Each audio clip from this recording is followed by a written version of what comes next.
There's a lot to unpack here. I did not sign up for this. Hey guys, MasakoX here.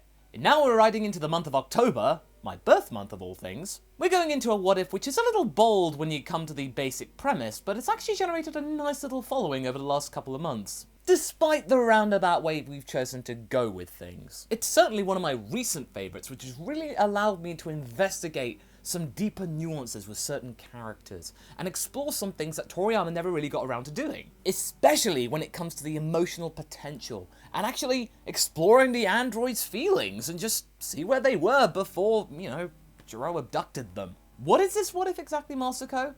Well, if you couldn't guess from the title, and the quite obvious thumbnail, this is the story about what might have happened if, during the beginnings of the Cell Saga, instead of blowing up Dr. Jiro's sublab, Bulma and a team actually kept the embryonic cell because, it hadn't done anything yet, and it was still a work in progress. So instead of Trunks and Krillin just blowing it up just for the sake of it, she kept it. Albeit with some changes or some subtle genetic manipulation. She wanted to give it a go, because really, after the beginning of the Android Saga, Bulma didn't really do much.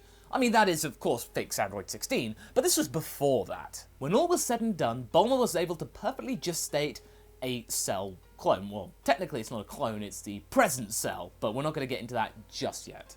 This one was a far more benevolent beast with lots of Frieza taken out of it. And I'm talking about what if Cell turned good. And yes, technically this isn't the Cell. I mean, the actual Cell was dispatched after the Cell games. This is a different Cell. The Cell that we know came from the future. And yeah, we're not talking anymore about time travel, because time travel in Dragon Ball, it just generates many headaches. In the previous chapter, Cell, now christened by Bulma as Android 21, had managed to realize his dream and get to fight amongst his allies and friends, and even finally got to meet Son Goku, someone he never really got to meet because while he was, growing and in his larval stages, Goku was dead. After getting a chance to hug literally everyone in the room, because remember, Android 21 really likes hugging people, he had a very heated encounter with Android 18, his sibling, at the final of the World Martial Arts Tournament. Mr. Satan? Nah, 21 wasn't gonna let him win. So the pair of androids ended up fighting more emotionally rather than physically. 18 though came out ultimately the victor, and the pair of them were able to reconcile with each other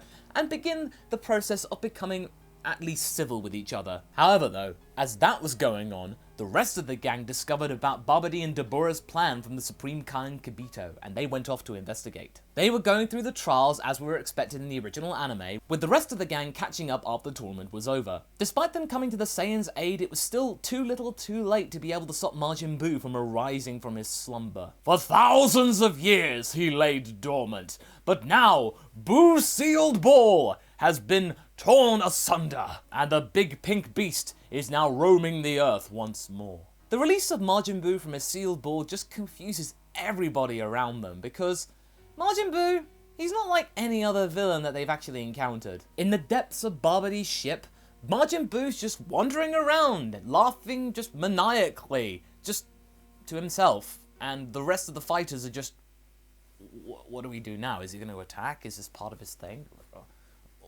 What was the big hoopla? Android 17 though has had enough of just waiting to find out what happens, and just decides to call out Buu and just think, oh my god, this guy's ridiculous. But Buu just thinks this is a part of a joke, and he laughs along as well.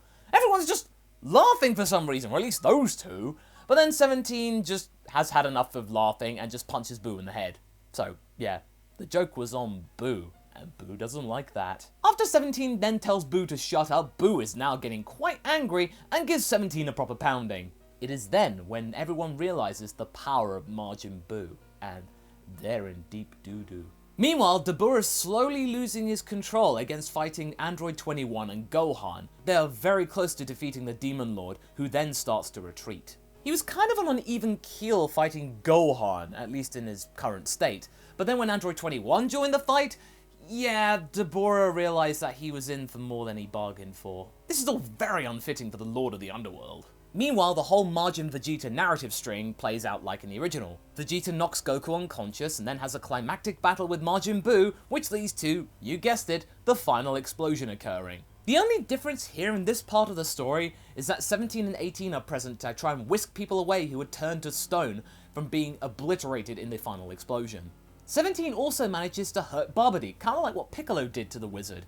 But sure enough, Boo heals the wizard after the final explosion occurs and he's able to regenerate. It is very clear to everyone around that trying to fight this guy is going to be the ultimate challenge because he can just come back from the brink as just one little particle. Where have we seen that before? In the midst of all this chaos, Dabura has been able to begin his carnage amongst the populace of the world. He starts to target the people of West City in order to try and get Gohan to get away from Majin Buu so then they can go and do their thing and he can get his revenge in round 2. 21 is there though, and he's pretty angry about what happened to Piccolo, his master. You know, he got turned to stone and then 21 almost shattered him into millions of pieces. He still feels pretty bad about that. He attempts to fight Dabura alone, telling Gohan to go and protect the populace. It's a very valiant effort, but it's not necessarily the smartest choice to make. The Demon Lord, even though he has been weakened from the fight with 21 and Gohan earlier, is still more than powerful enough to take on at least one of them, you know, one-on-one. He's still able to overpower 21 and get him into a corner and,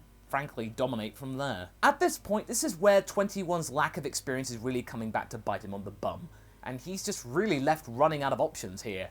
His own energy is dwindling, Gohan's too far away to help him, the rest are even further away to try and help, so he's on his own here.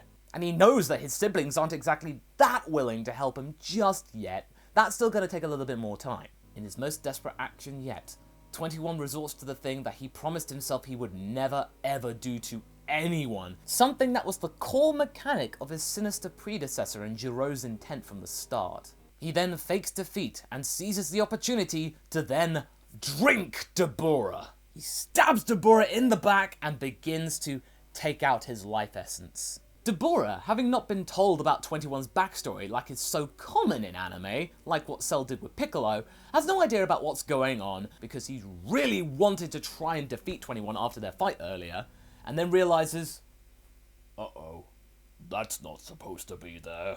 He tries to reach around and pull the tail out or just do something to try and stop this from happening, but 21 then seizes the moment and just goes, ah! And then just bites down even more. You know, trying to learn this tactic from Goku and Trunks and Goten, just bites down on Dabura's leg, the tail grips in even more, and then just does a solar flare, so that means Dabura is completely handicapped. Slowly, Dabura is getting gaunter and gaunter. He is slowly just slinking and flopping down to the ground, all of his structure just disappearing. He then just turns into pink and blue goo, which 21 then sucks up. The android steadies his feet and gets up. Suddenly, a mass of red energy explodes from his body. He lets out a scream, not being able to contain all of this power that he's managed to suck up. This new power is enormous, but it's really hard to control. What he did was mighty brave, but stupid and desperate at the same time. The demonic powers that he's just absorbed have sent him into a power-hungry berserk rampage. And it's up to Gohan, once the young man's able to find them, because obviously that amount of power is going to catch everybody's attention, to be able to try and stop him. Meanwhile, Piccolo turns to normal because Dabura is now no longer physically there, and so for the powers get negated. So he can then immediately sense that something bad has happened with his pupil, and that really everyone else is going to suffer. So he better go and try play damage control here. From the perspective of many people in West City, it looks like that the Great Saiyan Man is fighting some big bug monster. As that's going on, Goku takes everyone else to the lookout. And luckily for West City and pretty much everyone else that lives there, Gohan and Piccolo are able to successfully calm 21 down enough, so that means he's no longer a threat. At least for now. Once 21 has been able to calm down, he feels utterly devastated about losing control and endangering the lives of people around him. I'm so sorry. I had no idea what to do. The big demon Dabura guy, he was trying to corner me and I drank him. I'm so sorry. You can tell that 21 was really feeling guilty about resorting to the thing that he promised he wouldn't do. An instinct that he was trying to avoid, and then he just succumbed to it. Gohan then placates Cell, saying that he had no other option. He had to do something to try and survive, and hey, if he's able to contain this power and use it to his own advantage, then maybe he could be a really powerful ally in the fight to be able to stop Majin Buu. Because if you think about it, If he's able to control it, that is, he's gotten a major power boost. 21 feels a little bit assured by these words, but at the same time, some other words are clouding his mind, not his own actually. In fact, they are coming from an essence that he recognizes. It's Dabura's own voice. This wasn't just a simple drinking. According to Bulma, when the regular Cell drank regular people, he didn't gain their minds or their personalities, he just took their life essence and their biomass, so that means he then became slightly stronger, with of course 17 and 18 being the exceptions. This time though, 21 can sense someone in his mind. Something's very different about this. This isn't trying to absorb the androids and becoming perfect, according to what he knows, this is something else. Dabura's spirit wasn't going to be going silently into the night at all. Yeah, his body's gone, but his mind, it's still in there. And this guy isn't going to be the friendly voice in his mind. This guy's going to be straight up mocking him constantly, like a chip on his shoulder. It is at this point when Dabura becomes the devil on 21's back, potentially leading him down, the good boy, a malicious path. A fact that 21 is far too afraid to admit to his friends right now. He has only just gained their trust, and really, if he admits that Dabura is inside of him and is controlling him somewhat, or at least trying to, they're not going to trust him ever again. He can't go back to a time when his existence is just literally hanging by a thread. In order to aid 21 in his new powerful cause, Gohan is then taken to the sacred world of the Kais and then learns the power of the Z-Sword and then eventually will become Ultimate Gohan, but that's for another time. Goku then has his duel with Buu, going Super Saiyan 3 and goes through the bout of exposition in terms of Super Saiyan forms. Basic fan service there. Buu then kills Babidi like in the original, gets bored of fighting, and then starts up his relationship with Mr. Satan, which is actually more enhanced this time. The reason being, Mr. Satan has lost the World Martial Arts Tournament, so he's even more desperate to try and gain something out of this, and hey, if he can become best friends with the guy who could potentially destroy the planet, then that can only be a good thing. As things seem to have calmed down at this point, 21 takes this opportunity to try and meditate, like his master Piccolo does, and thought that this might be able to help kind of declutter his mind and maybe push Dabura out, or at least temper him a little bit. Speaking of Piccolo, he's able to avoid him and the others needing to try and figure this problem out by himself. And yet this isn't working. Dabura is just there in his mind, shuffling and looking through all of his memories of the past and not liking what he's seeing. Dabura tries a different approach, trying to appease 21 and get him on his side and then twist the knife. I can't believe that you've been tamed and turned into a pet so easily. You are far greater than that. Meanwhile, Goten and Trunks are beginning their fusion training, which piques the curiosity of 17 and 18 as well, who then begin to practice the technique as well, so And as in the original, the whole old Kai situation and the B situation happen, unfortunately, with evil Buu managing to free himself and then reabsorbing innocent Buu. As this is going on though, Dabura begins to whisper in 21's ear, stating that, "Now is the time for you to come out of your shell. There is an evil power that is lurking here, and it needs to be stopped. This one cannot be controlled. Only I get that privilege." And that's where we're going to leave things for right now. So, Dabura gets to stick around a little bit longer than the original. It's not quite clear what he's trying to do with 21 at this point, but he's got something up his sleeve. He's definitely going to be leaving his mark on the being that is doing his absolute best to try and contain Dabura, but come on, this is the Lord of the Underworld. That's a pretty monumental task there. Whether he's successful remains to be seen. But hey, if he can, and still be able to use Dabura's power and life essence, then hey, this could be a new beginning for 21, and he could be the strongest person in the universe right now. Buu could be bested quite easily, or maybe it might turn 21 into the new big bad controlled by Dabura. You know, as some kind of tool for retribution. We shall have to find out in the next chapter.